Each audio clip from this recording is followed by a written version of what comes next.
Welcome to the Pushing Beauty podcast. This is Michelle Diavella, and these are words from my soul. This is an episode on reading Rex. I think I was calling it currently reading, although I haven't been sharing what I've been currently reading, and I've been reading a lot of books and finishing them and not sharing them. So I think I might change it to reading Rex.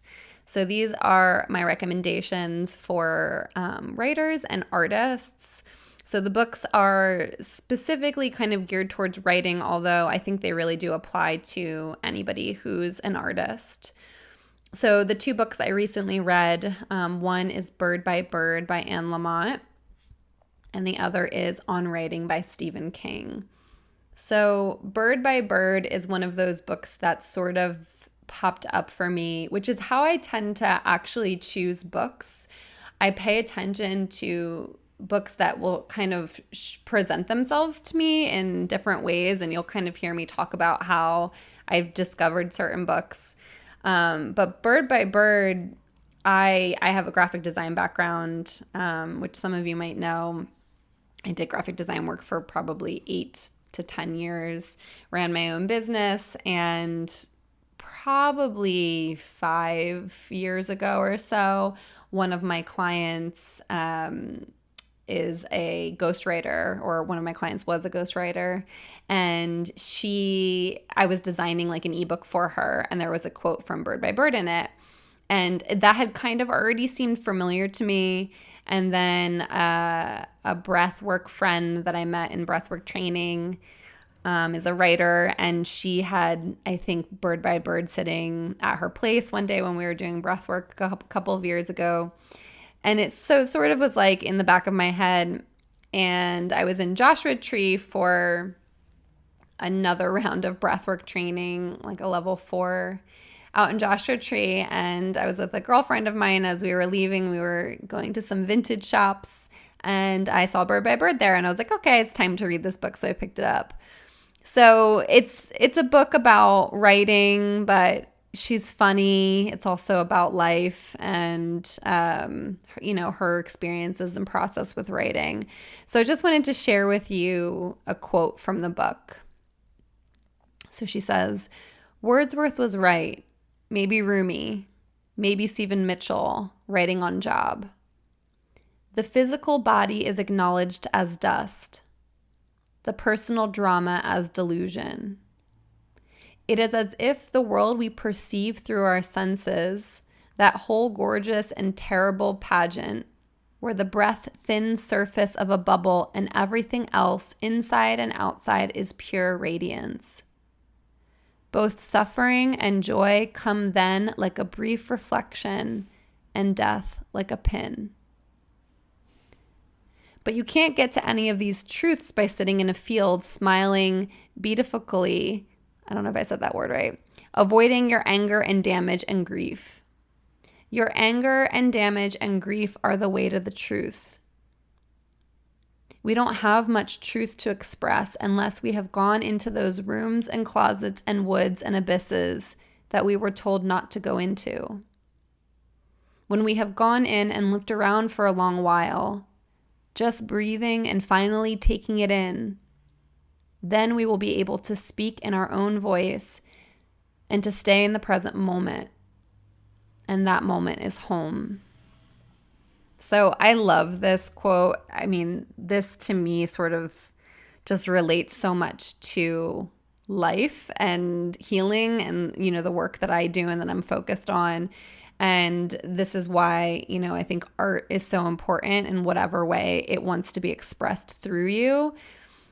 A lot of people, I think, are, trying to find their voices in whatever way, again, that it wants to come through. So if you're a writer, if you're starting a blog, if even just, I feel like being out in the world, right? Like we kind of live in this society where we put on masks and we try to be what we think we should be. And a lot of us are trying to discover, well, like, who am I actually? And how do I find my own voice? How do I just be myself? What does that really mean?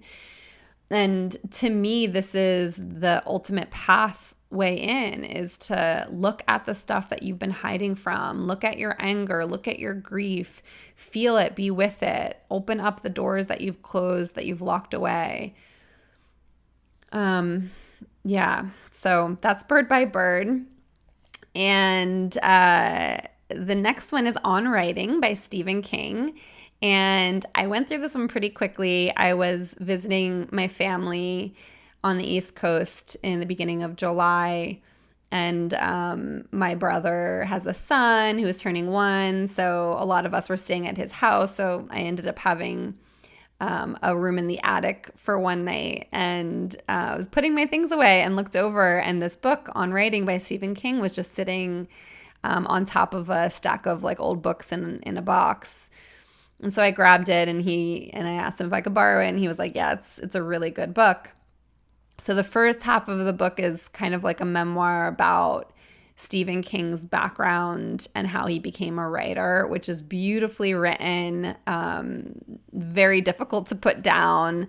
And then the second half are sort of just like his rules and thoughts on writing, and can be really helpful. I think it's a little bit more geared towards somebody who's a fiction writer, which I am not.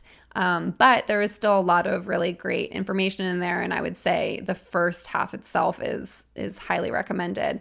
So I have, what I usually do when I read books is I use the Evernote app, and I will like take photos of all of the pages or take quotes of things that resonate with me. And I wanted to share with you a couple things that stood out.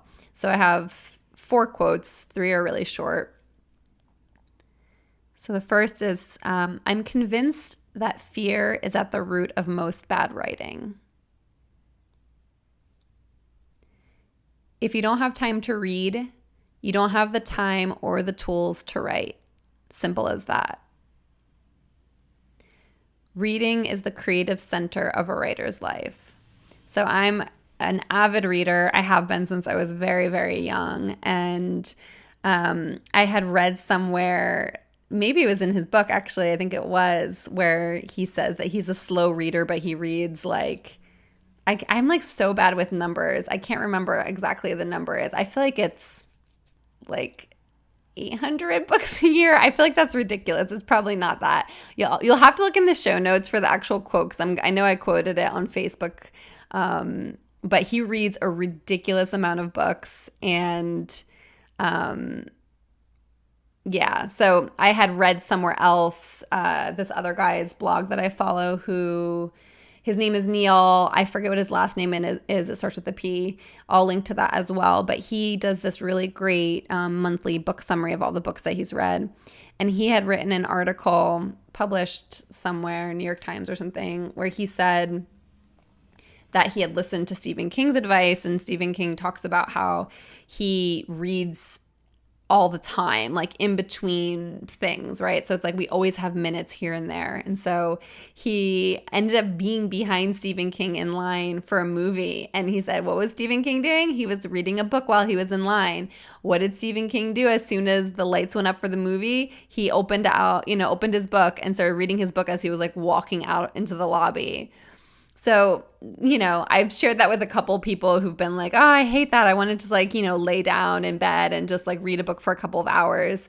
So I can kind of go either way. It depends on the book that you're reading, but you definitely can get a lot more reading time in if you take advantage of some of those small moments. Just like if you're a writer, if you actually want to set aside some time to write, just doing 10 to 15 minutes rather than trying to find, 30 minutes to an hour is totally doable. Okay, so last quote I want to read you from him. Let's get one thing clear right now, shall we? There is no idea dump, no story central, no island of the buried bestsellers. Good story ideas seem to come quite literally from nowhere, sailing at you right out of the empty sky. 2 previously unrelated ideas come together and make something new under the sun. Your job isn't to find these ideas, but to recognize them when they show up. So again, I feel like, writing and art is just a reflection of life.